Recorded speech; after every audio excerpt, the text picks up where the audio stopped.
سلمان اکرم راجہ صاحب وہ بھی یعنی ترمیمی جو پیکج ہے اس میں اوبیسلی فضل الرحمان صاحب اور دیگر لوگوں کے ساتھ مسلسل رابطے میں ہیں، اور پاکستان تحریک انصاف نے جو مسودہ تیار کیا اس میں سلمان اکرم راجہ کا میجر انپٹ ہے۔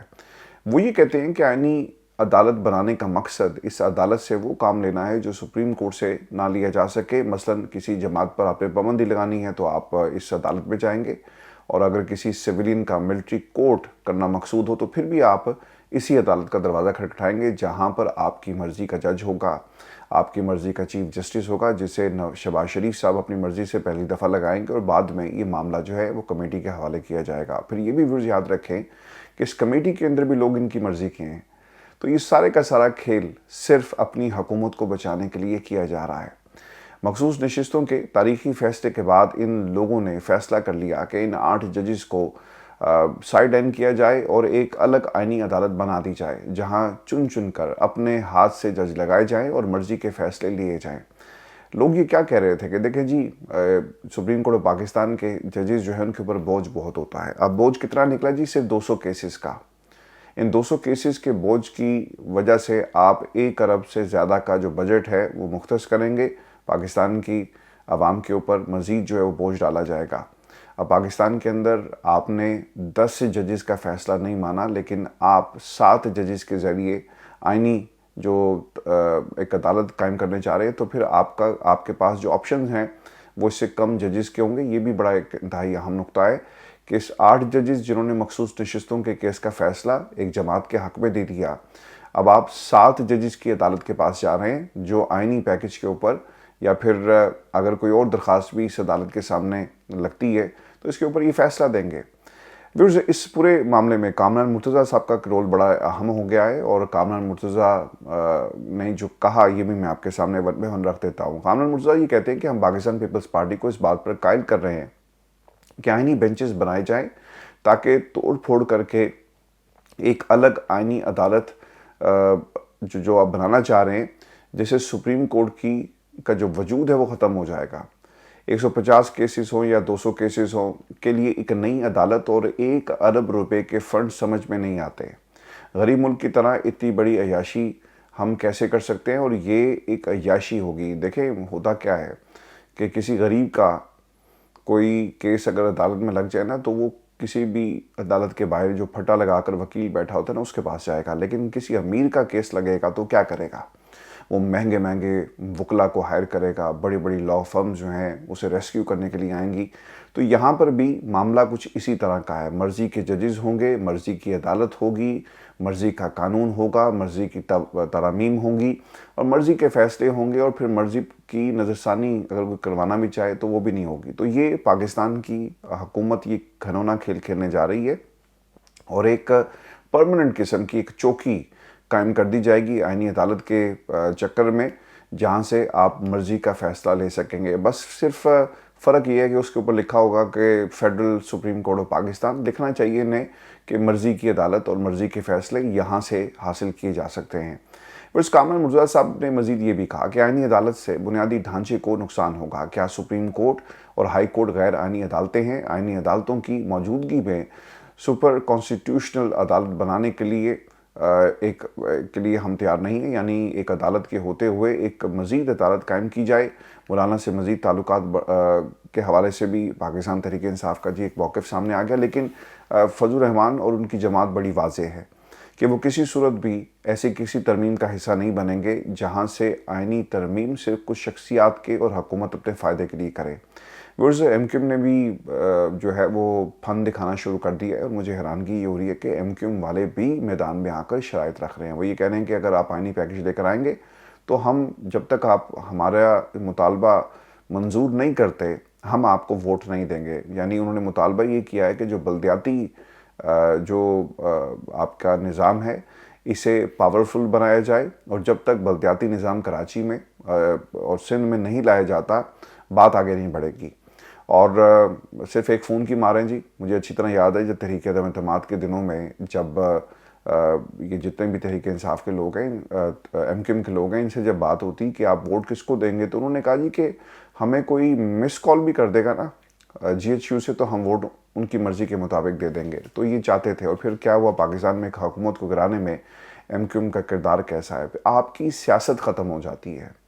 آپ کی جب سیاست غیر جمہوری فیصلوں کی نظر ہو جائے نا, تو پھر آپ کو مدد چاہیے ہوتی ہے پاکستان میں طاقتور حلقوں کی. اور یہ مسئلہ ایم کیو ایم کے لیے بھی بن سکتا ہے. اگر فارم 47 والا معاملہ کھل گیا تو پھر ایم کیو ایم تو پوری کی پوری فارغ ہو جائے گی, چونکہ کراچی میں جتنی بھی انہیں نشستیں دی گئی وہ چھین کر پاکستان تحریک انصاف کے کھاتے سے ان کے کھاتے میں ڈال دی گئی.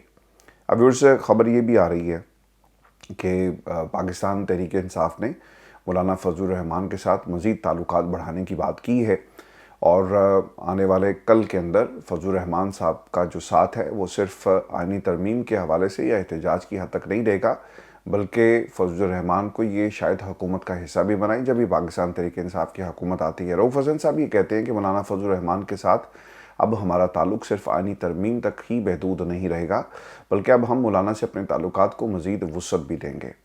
اراکین کے اغوا کے حوالے سے اطلاعات کے مطابق پاکستان تحریک انصاف کے سینیٹر جی سیف اللہ ابڑو کو اسلام آباد سے حراست میں لیا گیا ہے.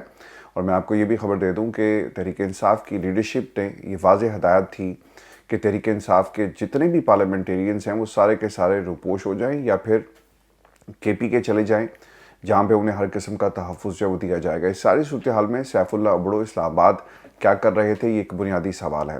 سمینہ پاشا جی, میں سمینہ دنیا ٹیلی ویژن میں اکٹھے کام بھی کر چکے. انہوں نے ایک خبر دی کچھ دن پہلے, اور وہ یہ کہتی ہیں کہ جن سینیٹر صاحب کا نام لیا کہ آئینی ترمیم پر حکومت کے ساتھ رابطے میں ہیں, تو سینیٹر صاحب نے کیا کیا کہ اپنی پوزیشن کلیئر کرنے کے بجائے مجھے 2 ارب روپے کا جانے کا نوٹس انہوں نے بھجوا دی. اور پھر اب خبر یہ آئی ہے کہ آج سینیٹر صاحب کو جو ہے اٹھا لیا گیا ہے. ایم این اے الیاس چودھری صاحب, ان کے حوالے سے بھی یہ جی پاکستان تحریک انصاف کی حمایت یافتہ, گجرات سے ان کا تعلق ہے, گجرات سے یہ جیتے, مشکوک انداز میں کاف لیگ میں گئے. کچھ دن پہلے خبر آئی کہ بیرون ملک چلے گئے ہیں, ترمیم میں ووٹ نہیں دیں گے, لیکن اب یہ پتہ چل رہا ہے کہ انہیں نااہل کرنے کے لیے چودھری شجاعت صاحب نے جو ریفرنس بھیجا تھا, شافع حسین صاحب نے کہا کہ ایم این اے الیاس چودھری کاف لیگ میں واپس آ گئے اور نااہلی کے لیے الیکشن کمیشن سے ریفرنس جو ہے وہ واپس لے لیا گیا ہے.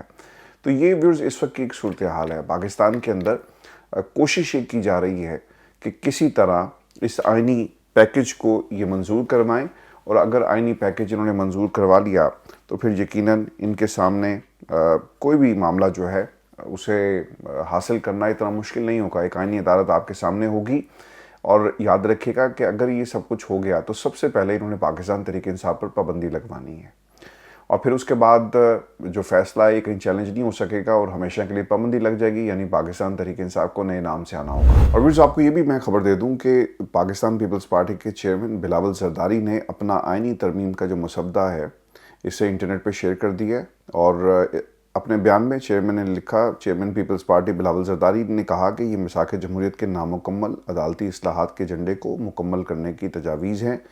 وہ تمام وفاقی اکائیوں کی یکساں نمائندگی کے ساتھ آئینی عدالت کے قیام کی تجویز پیش کرتے ہیں. بلاول نے یہ بھی کہا کہ وہ ججز کی تعیناتی میں ججز کے ذریعے ججز کے لیے عمل ختم کرنا چاہتے ہیں.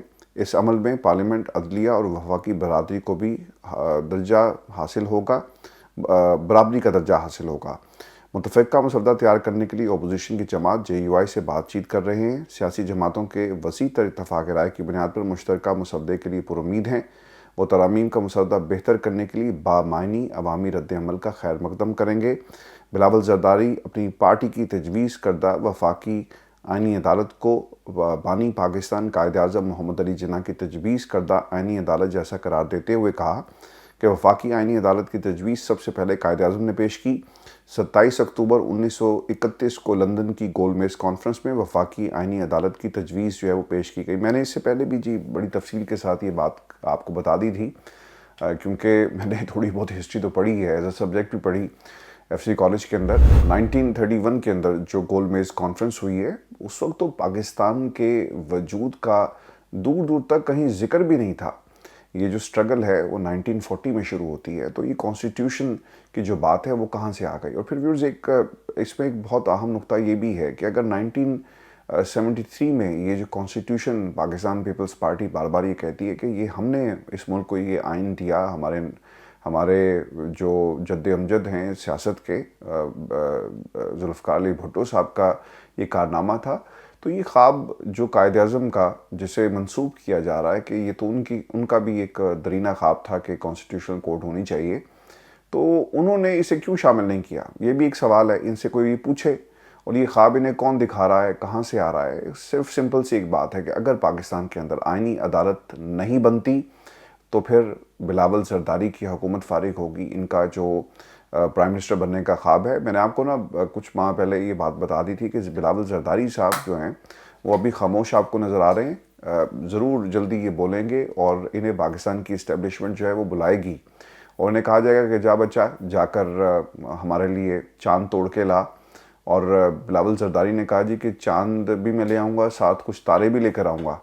تو اب اس محاذ کے اوپر بلاول زرداری صاحب جو ہیں وہ کام کر رہے ہیں اور بھائی صاحب کے سامنے صرف ایک ہی مشن ہے کہ کسی طرح میں پرائم منسٹر بن جاؤں اور دوسری طرف بلاول زرداری کے والد کا جو خواب ہے وہ کسی طرح پورا ہو جائے. تو یہ اس وقت ایک گیم کھیلی جا رہی ہے. پاکستان کی عوام اور پاکستان دور دور تک اس ایکویشن کے اندر آپ کو نظر نہیں آئے گا. بس یہ آج کی ہماری نشست تھی. اپنے کمنٹ ضرور بھیجیے گا، چینل کو ضرور سبسکرائب کریں. مجھے اجازت دیجیے. اللہ نگہبان.